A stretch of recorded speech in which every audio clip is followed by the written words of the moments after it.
Today I wanted to share with you a new tool that's available through Logos Now. It is part of Logos 6, but it is part of a tool called Logos Now, a subscription actually, that allows you to get new features of the software before they're released in the next major version. Today, one of the tools that I want to look at is found under the Tools menu, and it's called Concordance. Concordance is really going to do a lot to help us, especially in the area of identifying keywords in a book. But basically what it does is it generates a concordance for any book that you want. I'm going to today just be dealing with the Bible, but you can use this tool for any book in your library. You'll notice when I first launch it that, and yours will take a while to generate the first time. Don't be alarmed by that. It will take a number of minutes. I've been using mine, and so it's already generated that report. But you'll notice I'm looking at the New American Standard 95 update as my base Bible. And the concordance right now is set to word and all passages. What that means is it's going to show me basically every word that occurs in the New American Standard. Now you'll notice that the very first one is the word LIT. Well, what is that? That's an English word in our Bible. When we click on the little expansion arrow next to the word, you'll notice that it's actually in the footnotes, and it's actually picking up all the text in my New American Standard, and it's in the footnotes that mean literally this means such and such. So it's even looking at the footnotes. I can change this by simply changing it to the surface text or the Bible text. If I change it to the Bible text, it's going to show me each word. Now, one of the things that you'll notice is that I'm also sorting this by count. And so it's giving me this list in the order of most used words. For example, the word Lord is used 7,685 times in the New American Standard Translation. Now, right now, it doesn't care whether that's Hebrew or Greek. It's just looking at the English word. And if I click on the expansion arrow, it's going to show me every occurrence of the word Lord going all the way through the Bible. Obviously, I'm not going to spend the time to scroll through all of those.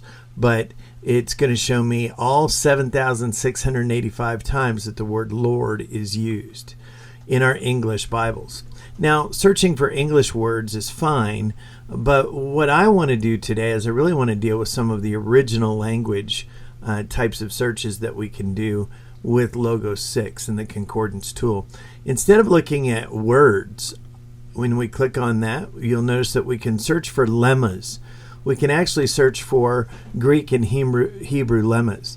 Now, again, you'll notice that this is organized by individual word, and I can look at the Hebrew only by just clicking on that. It'll regenerate and show me all the Hebrew lemmas excuse me, in our Old Testament text.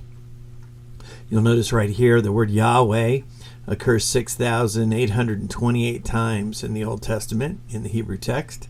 I can switch this from Hebrew to Greek and essentially look at the New Testament, and you'll see here as you scroll through the words that are most frequently used.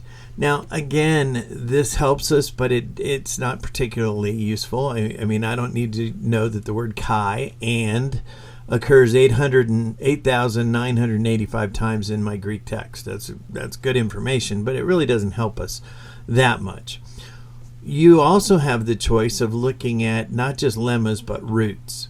And what roots do is it organizes all of the lemmas according to root. Now, you'll notice here that we have this choice to group results by lemma, and I want to make sure that that's turned on.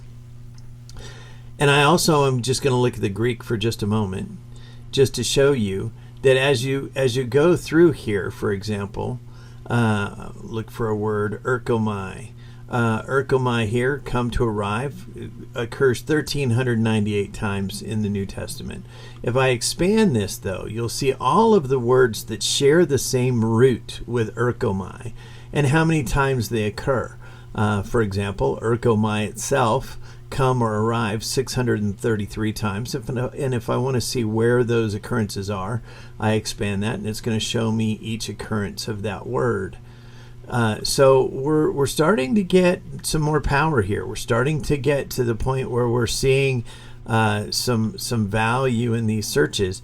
The problem is there's a lot of words like the preposition in, en in Greek. I don't really care how many times prepositions occur. I don't really care how many times particles or articles occur, or conjunctions or interjections, those kinds of words. What I really care about are nouns, verbs, adjectives, adverbs. Well, you'll notice that I can sort this list by nouns, verbs, adjectives, adverbs. Just click on all the nouns.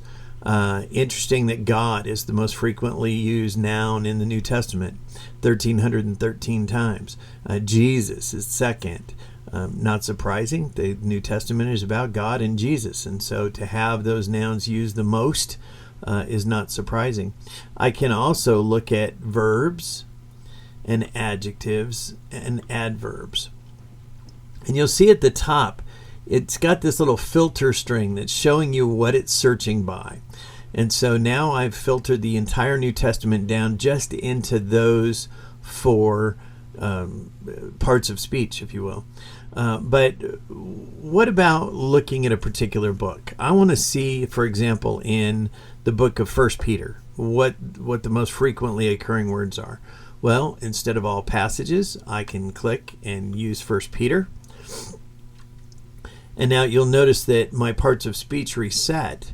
But you'll notice, again, the word the occurs 198 times and 71 times. Again, that's interesting information, but the word the is not going to be a key word in the book. The word and is not going to be a key word in the book. They don't have any real theological significance. The words that have the most theological significance are going to be nouns, verbs, adjectives. Sometimes adverbs, but most of the time nouns and verbs, every now and then some adjectives. So let's just look at the nouns and the verbs. Right here, you'll notice God is mentioned 39 times in the book of 1 Peter, Christ 23 times. Pasco, the verb, suffer, occurs 16 times. To do or to make happen occurs 15 times. To think, to be glad or rejoice. We also get the word grace from Cairo. So now we're starting to see theologically significant words that occur multiple times in the text. And so we can go through this list and start to identify the theologically significant, frequently occurring words in a particular book and get a sense of what's going on in the book. For example, we'll look at Pasco. Click on the expansion ring, and you'll notice that there's two words. There's the word pasco, the verb itself, and then the word pathema, which also means suffering. It's used 4 times. And if I click the expansion arrow on that, you'll see that it's used in 1:11 and 4:13, 5:1, and it'll show you what those words are and where they occur. So if I wanted to mark my Bible with key words in the book of 1 Peter, I can expand both of these, and I can take the time now to mark 1 Peter and mark all the occurrences of the word suffering throughout that text. So now I've got a tool without doing crazy searches like we used to have to do before. We used to have to do this with morphological searches, which was much more complicated. Now we can simply use the Concordance tool as part of Logos Now, part of Logos 6, and identify keywords in a book, start to really break down the text, the underlying Greek text. Now, that is something else I want you to notice. You'll notice that I'm looking at Greek words and how frequently they occur, but my results are being presented to me in English. You don't have to know a lot of Greek to do some powerful Greek work or Hebrew work in the New Testament and Old Testament using tools like Concordance. So I hope this helps you as you learn to use these new tools in Logos 6.